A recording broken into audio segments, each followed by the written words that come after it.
নমস্কার বন্ধুরা, মুনমুন কিচেনে আপনাদের সবাইকে স্বাগত। প্রতিদিনের মতো দেখুন আজকে এসেছি আবার একটা ভিন্ন ধরনের রেসিপি নিয়ে। আজকে আমি দুর্দান্ত স্বাদের একটা পটলের রেসিপি আপনাদের সঙ্গে শেয়ার করে দেখাচ্ছি। শপথ করে বলতে পারি পটলের এই রেসিপিটা এতটাই সুস্বাদু যে স্বাদ মুখে লেগে থাকবে। ভাত, রুটি, পরোটা সব কিছুর সঙ্গে এই পটলের রেসিপি একেবারে জমে যাবে। তো তার জন্যই দেখুন এখানে নিয়ে নিয়েছি তরতাজা বেশ কিছু পরিমাণে পটল। আর পটলগুলো আমি কিন্তু আগে গোটা অবস্থাতে কিন্তু প্রথমে ধুয়ে নিয়েছিলাম।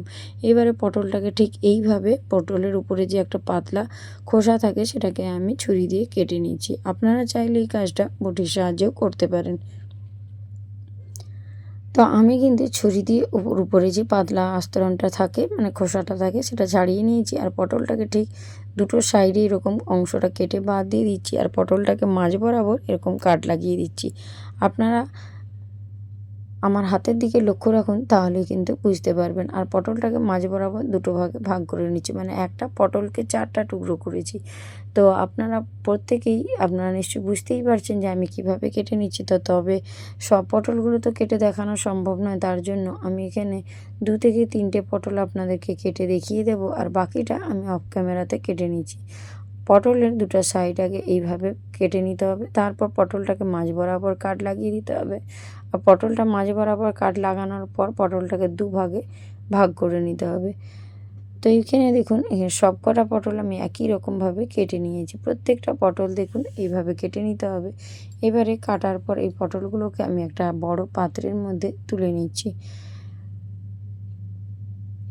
এবারে এই পটলগুলোকেও কিন্তু ছাড়ানোর পর আবারও ভালো করে ধুয়ে নিতে হবে। আমি কিন্তু অফ ক্যামেরাতে 2-3বার জল পাল্টে পাল্টে এই পটলগুলোকে ধুয়ে নিয়ে তারপরে আমি আপনাদের কাছে ফিরে আসছি। তো এখন দেখুন পটলগুলো খুব সুন্দর করে ধুয়ে নিয়েছি। আর পটলের মধ্যে দিয়ে দিচ্ছি কিছুটা পরিমাণে লবণ, আর দিয়ে দিচ্ছি সামান্য অল্প পরিমাণে একটু হলুদের গুঁড়ো। লবণ আর হলুদের গুঁড়োটাকে দিয়ে পটলটাকে খুব ভালো করে মাখিয়ে নিতে হবে। এতে করে পটলের মধ্যে লবণটাও প্রবেশ করবে, আর পটল থেকে কিন্তু অনেকটা জল বেরোবে, তাহলে রান্নাটা করতে বেশ সুবিধে হবে। আর লবণ আর হলুদটা মাখিয়ে কিছুটা সময় আমি রেস্টে রেখে দিলাম। আর এখানে আলুগুলোকেও দেখুন এরকম ডুমো ডুমো করে কেটে নিয়েছি। তা আলু পটলের তো অনেক রকম রেসিপি খেয়েছেন, এই রেসিপিটা একবার হলেও তৈরি করে দেখতে পারেন। তো এখানে দেখুন এই মশলাটা তৈরি করে নিতে হবে। সামান্য অল্প পরিমাণে একটা আদা, আর ঝালের জন্য দিয়ে দিচ্ছি কাঁচা পাকা লঙ্কা, আর একটা বড় সাইজের পেঁয়াজের কুচো, আর একটা বড় সাইজের টমেটোর কুচো। সব কিছু দিয়ে এখন ঢাকনাটা লাগিয়ে খুব ভালো করে আমি এটাকে পেস্ট করে ফিরে আসছি। এখন দেখুন খুব সুন্দর করে এটা পেস্ট করা হয়ে গিয়েছে। এবারে গ্যাসের উপরে আমি একটা শুকনো কড়াই বসিয়ে দিয়ে তার মধ্যে নিয়ে নিয়েছি 2 চামচ মুগের ডাল। আজকে আমি সম্পূর্ণ ভিন্ন ধরনের একটা পটলের রেসিপি শেয়ার করে নেব। তো অবশ্যই রেসিপিটা প্রথম থেকে শেষ পর্যন্ত দেখার অনুরোধ রইল। আর মুগের ডালটা শুকনো কড়াইয়ের মধ্যে এইভাবে নাড়াচাড়া করে একটু লালচে করে ভেজে নিতে হবে, যাতে মুগ ডালের কাঁচা গন্ধটা চলে যায়। এবারে খুব সুন্দর করে ভাজা হয়ে গেলে গ্যাসের ফ্লেমটা একদম লো ফ্লেমে করে দিয়েছি। আর মুগ ডালটা যখন এরকম একটু ভাজা ভাজা কালার হয়ে এসেছে, তখন এটাকে তুলে একটা পাত্রের মধ্যে নিয়ে নিচ্ছি। আজকে আমি মুগ ডাল দিয়ে মুগেশ্বরী পটলের রেসিপি একদম ভিন্ন ধরনের তৈরি করে দেখিয়েছি। তো এখানে দেখুন আমি স্যালোনি তেল ব্যবহার করছি। আর আপনারা জানেন যে স্যালোনি তেল কিন্তু খুবই ভালো, আর স্যালোনি তেল দিয়ে যদি রান্নাটা করেন এর স্বাদ কিন্তু খুব সুন্দর হবে। তার জন্য আমি কিন্তু এই রেসিপিটা স্যালোনির সরষের তেল দিয়েই তৈরি করছি। তেলটা দিয়ে দেওয়ার পর খুব ভালো করে গরম হয়ে যেতে, আর পটলগুলো যে আমি লবণ আর হলুদ মাখিয়ে রেখেছিলাম সেই পটল আর থেকে যে জলটা বেরিয়েছিল জলটা ফেলে দিয়ে পটলগুলোকে এখন তেলের মধ্যে দিয়ে খুব ভালো করে ঢাকনা চাপা দিয়ে কষিয়ে নিতে হবে। মানে পটলগুলোকে খুব ভালো করে ভেজে নেবেন, যাতে পটলের মধ্যে যে একটা হালি ভাব থাকে সেই হালি ভাবটা যেন চলে যায়। তবেই পটলের রেসিপিটা একদম পারফেক্টভাবে তৈরি হয়ে যাবে।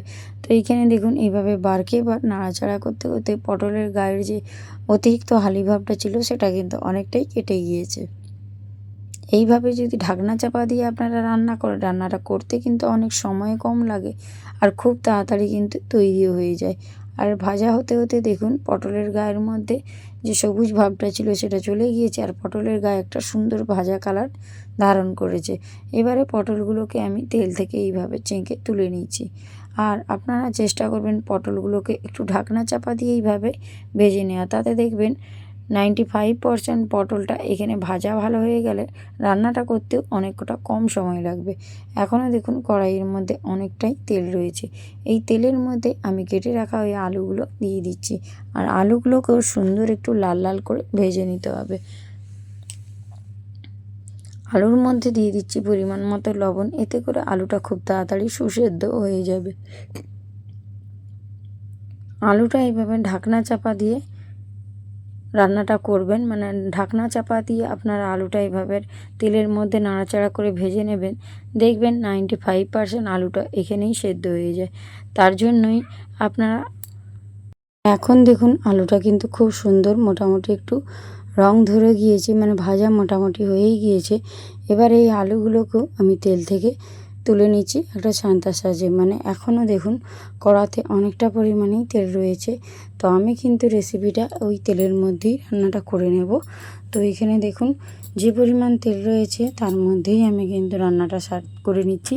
দিয়ে দিচ্ছি সামান্য অল্প পরিমাণে একটু কালো জিরে আর একটা গোটা তেজপাতা, আর এখানে একটা ছোট এলাচ আমি কিন্তু ফাটিয়ে নিয়েছি, সেই এলাচটাও দিয়ে দিলাম। এবারে খুব ভালো করে তেলের মধ্যে নাড়াচাড়া করে ভেজে নেওয়ার পর এখন আমি দিয়ে দিচ্ছি একটা ছোট সাইজের কোচানো পেঁয়াজ। পেঁয়াজটাকেও কিন্তু প্রথমে তেলের মধ্যে নাড়াচাড়া করে ভেজে নিচ্ছি। তারপরে দিয়ে দিয়েছি দুটো কাঁচা লঙ্কা আর 3 থেকে 4টে মতো রসুন কোয়া, মানে কোচানো রসুন, থেতো করা নয় আর বাটাও নয়, কোচানো রসুনই দেবেন, তবেই খেতে ভালো লাগবে। আর পেঁয়াজ রসুন আর লঙ্কাটা একটু ভালো করে ভাজা হয়ে যেতে বেটে রাখা ওই মশলাটা এখন আমি তেলের মধ্যে দিয়ে দিলাম। এবারে খুব ভালো করে নাড়াচাড়া করে মশলাটাকে কিন্তু কষিয়ে নিতে হবে। আর মিক্সির বোলটা ধুয়ে একটু সামান্য অল্প পরিমাণে জল আমি এখন ওই মশলার মধ্যে দিয়ে দিলাম। এতে করে মশলাটাও কষতেও সুবিধা হবে, তলায় ধরে যাওয়ার কোনো রকম ভয় থাকবে না। তো এই পর্যায়ে মশলাটা একটু নাড়াচাড়া করে কষিয়ে নিয়েছিলাম। এবারে এর মধ্যে আমি কিছু গুঁড়ো মশলা দিয়ে দিচ্ছি, 1/2 চামচ হলুদের গুঁড়ো, 1/2 চামচ ধনিয়ার গুঁড়ো, আর দিয়ে দিচ্ছি 1/2 চামচ লঙ্কার গুঁড়ো। ঝালের পরিমাণটা আপনারা যে যেমন খেতে চান সেই অনুযায়ী দেবেন, কারণ আমি যেহেতু এখানে কাঁচা লঙ্কা বেটে দিয়েছিলাম, ঝালটা একটু আমি কম করেই দিলাম। আপনারা যেরকম ঝাল খেতে চাইবেন সেইভাবেই দিয়ে দেবেন। আর এবারে খুব ভালো করে মশলাটা কষিয়ে নিতে হবে যতক্ষণ না এই মশলা থেকে তেল ছাড়তে শুরু করেছে। এই পর্যায়ে দেখুন মশলাটা কষিয়ে নিয়েছিলাম, মশলা থেকে তেল ছাড়তে শুরু করেছে। এখন ভেজে রাখা ওই মুগের ডালগুলো ওই মশলার মধ্যে দিয়ে দিলাম, আর ভালো করে আবারও কিছুটা সময় ধরে কষিয়ে নিতে হবে। আর এখন একটা কথা বলে রাখি, মশলা যত কষাবেন রেসিপির স্বাদ কিন্তু ততটাই সুন্দর হয়। তার জন্য চেষ্টা করবেন মশলাটা খুব সুন্দর করে কষিয়ে নেওয়ার। মুগ ডালটা দিয়ে বেশ কিছুটা সময় আমি কষিয়ে নিয়েছিলাম। এবারে এর মধ্যে দিয়ে দিব ভেজে রাখা আলুগুলো। আলুটা দিয়েও কিন্তু আবারও খুব ভালো করে কষিয়ে নিতে হবে। অল্প একটু জল দিয়ে দিয়েছি, দিয়ে আবারও নাড়াচাড়া করে এখন কষিয়ে নিচ্ছি। আলুর সঙ্গে মশলা দিয়ে ভালো করে কষিয়ে নিলে আলুটা কিন্তু যেহেতু আমি ভাজার সময় একটু সেদ্ধ হয়েছিল, বাকিটাও কিন্তু সুন্দর সুসেদ্ধ হয়ে যাবে। এবারে ঢাকনা চাপা দিয়ে কিছুটা সময় রেখে দেবেন, এতে করে আলুটাও সুসেদ্ধ হয়ে যাবে আর মুগের যে ডালটা দিয়েছি সেই ডালটাও সুসেদ্ধ হয়ে যাবে। খুব ভালো করে এইভাবে নাড়াচাড়া করে এখন কিন্তু মশলাটা কষিয়ে নিচ্ছি। আর আবারও কিছুটা সময় আমি এইভাবেই ঢাকনা চাপা দিয়ে দেবো। ঢাকনা চাপা দিয়ে দিলে আলু আর মুগের ডাল দুটোই সুন্দর দেখুন এখন সেদ্ধ হয়ে গিয়েছে, আর মশলা থেকে কিন্তু সুন্দর একটা তেল ছেড়ে বেরিয়ে এসেছে। কালারটাও দেখুন কতটা সুন্দর হয়েছে। এখন আমি এর মধ্যে দিয়ে দিচ্ছি 1 বাটি পরিমাণ জল। আপনারা যে যেমন গ্রেভিটা খেতে পছন্দ করেন সেইভাবেই জলটা দেবেন, আর কুসুম গরম জল এখানে ব্যবহার করবেন, কোনো রকম ঠান্ডা জল দেবেন না, এতে করে রেসিপির স্বাদ কিন্তু নষ্ট হয়ে যায়। জলটা দিয়ে আবারও আমি ঢাকনা দিয়ে দেবো। ঢাকনা দিয়ে 2 মিনিট মতো রান্নাটা করে নিয়ে ফিরে আসছি। ঢাকনা চাপা দিয়ে রান্নাটা করে নিয়েছিলাম। এখন দেখুন খুব সুন্দরভাবে আলু যে পরিমাণ বাকি ছিল আলুটা সুন্দর সেদ্ধ হয়েছে। আমি একটু কেটে দেখিয়ে দিচ্ছি, দেখুন আলুটা সুন্দর সুসেদ্ধ হয়ে গিয়েছে। এবারে এর মধ্যে আমি দিয়ে দেব ভেজে রাখা ওই পটলগুলো। পটলটা দেওয়ার পর আবারও বেশ কিছুটা সময় মশলার সঙ্গে কষিয়ে নিতে হবে। আলু পটল দিয়ে খুব ভালো করে কষিয়ে নিলে পটলের মধ্যে মশলাটা প্রবেশ করবে। যেহেতু পটলটা খুব সুন্দর করে আমি ভেজে নিয়েছি, তার জন্য এখানে মশলার সঙ্গে কষিয়ে নিয়ে রান্নাটা করলে খুব একটা বেশি সময় লাগবে না রান্নাটা তৈরি হতে। প্রচণ্ড গরমে রান্নাঘরে বেশিক্ষণ থাকতেও খুব একটা কারোরই ভালো লাগে না। তবে যতটা সময় কম সময় তাড়াতাড়ি রান্নাটা করা যায় সেই টিপসটাই আমি আপনাদের সঙ্গে শেয়ার করলাম। তো এখানে দেখুন আলু আর পটল দিয়ে খুব সুন্দর করে কষিয়ে নিয়েছি। এখন মশলা থেকে দেখুন খুব সুন্দর একটা তেল ছাড়তে শুরু করেছে। এবারে এর মধ্যে আমি দিয়ে দিলাম 1 বাটি কুসুম গরম জল। জলটা দিয়ে আবারও নাড়াচাড়া করে এটাকে আমি ঢাকনা দিয়ে কিছুটা সময় ফুটিয়ে নেব। তো আমি কিন্তু এখানে ঢাকনাটা দিয়ে কিছুটা সময় রান্না করে নেব। তার আগে আমি এর মধ্যে দিয়ে দিলাম সামান্য অল্প পরিমাণে একটু গরম মশলার গুঁড়ো আর একটু চিনি। চিনিটা দিয়ে ভালো করে নাড়াচাড়া করে মিশিয়ে নিলাম। আর এবারে আমি কিন্তু 2 থেকে 3 মিনিট মতো রান্নাটা করে নিচ্ছি। আমি একটু ঢাকনা চাপা দিয়ে রেখেছিলাম, এতে করে দেখুন গ্রেভিটা কিন্তু অনেকটাই ঘন হয়ে গিয়েছে। আর একটু লবণ মনে হয় শেষে লাগতো বলে আমি যে একটু লবণও অ্যাড করে দিলাম। এবারে আবারও ভালো করে নাড়াচাড়া করে কিছুটা সময় ফুটিয়ে নিয়েছিলাম। আর এখন দেখুন গ্যাসের ফ্লেমটা একদম টোটালি বন্ধ করে দিয়েছি। রেসিপিটা একদম পারফেক্টভাবে তৈরি। মুগেশ্বরী পটল, আলু পটল দিয়ে মুগেশ্বরী পটলের রান্নাটা একবার এইভাবে করে দেখবেন। খেতে ভীষণ ভালো লাগে আর ভাত, রুটি, পরোটা সব কিছুর সঙ্গে একেবারে জমে যাবে। তো আজকের মতো ভিডিওটা আমি এখানেই শেষ করব। আপনারা অবশ্যই যদি রেসিপি ভালো লেগে থাকে বন্ধুদের মধ্যে শেয়ার করে দেবেন। তো আজ আসি বন্ধুরা, টাটা, বাই বাই।